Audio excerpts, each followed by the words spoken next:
Malayalam Big Boss season 7 പണിപ്പുരയിൽ പ്രവേശിക്കാനുള്ള task കാന്താരി മുളക് വളരെ വിജയകരമായി തന്നെ മുന്നേറിക്കൊണ്ടിരിക്കുകയാണ്. അനുമോളും രണയുമാണ് അടുത്തതായി സംസാരിക്കാൻ എത്തിയത്.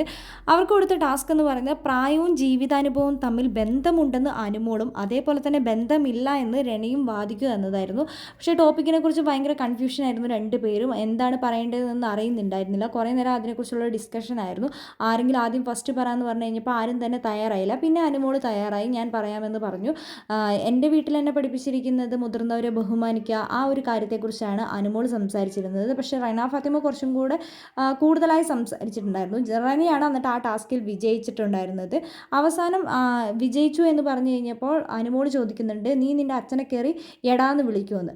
അങ്ങനത്തെ ഒരു സാഹചര്യം ഉണ്ടെങ്കിൽ എടാന്ന് വിളിക്കേണ്ട, എന്നെ പോടാന്നൊക്കെ വാടാന്നൊക്കെ വിളിച്ചിട്ടുണ്ടെങ്കിൽ അങ്ങനെ വിളിക്കേണ്ട സാഹചര്യം ഉണ്ടായി വിളിക്കുക തന്നെ ചെയ്യുന്നതാണ് റെന ഫാത്തിമ പറഞ്ഞിരിക്കുന്നത്. ആ ടാസ്കിൽ എന്നിട്ട് റെനയാണ് ജയിക്കുന്നത്.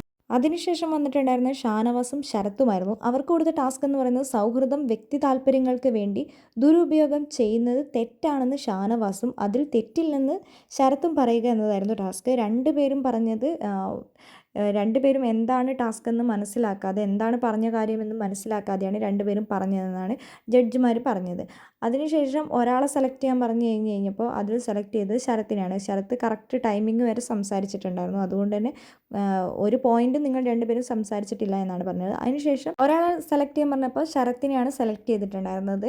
അങ്ങനെ ഈ ടാസ്കിൽ കാന്താരിമുളക് ടാസ്കിൽ ജയിച്ച വ്യക്തികളെന്ന് പറയുന്നത് രേണു സുധി, റെന ഫാത്തിമ, നെവീൻ, അതേപോലെ തന്നെ അക്ബറും ശരത്തും ഒനിയിലുമായിരുന്നു ജയിച്ചത്. ഇതിൽ ഒരാളെ പണിപ്പുര ടാസ്കിലേക്ക് പ്രവേശിപ്പിക്കാൻ പറഞ്ഞു കഴിഞ്ഞപ്പോൾ എല്ലാവരും രേണുവിനെ വിടണമെന്ന് പറഞ്ഞു കഴിഞ്ഞപ്പോൾ അഭിലാഷ് അതിൽ കയറി ഇടപെടുകയും അഭിലാഷ് എല്ലാവരുടെയും ഗ്രൂപ്പിസം പൊളിക്കുകയും ചെയ്തു. അങ്ങനെ പറഞ്ഞു, ഇവിടെ ആരും കൈ പൊക്കിയിട്ടുള്ള ഗ്രൂപ്പിസം വർക്ക് നടക്കില്ല, ഒനിയിൽ എന്താണെങ്കിലും പോകണം, ഒനിയിൽ ഇതുവരെ പോയിട്ടില്ല എന്ന് പറഞ്ഞു. ഇനി ബിഗ് ബോസിൻ്റെ പണിപ്പുര ടാസ്കിലേക്ക് പ്രവേശിക്കാൻ പോകുന്നത് ഒനിയിലാണ്.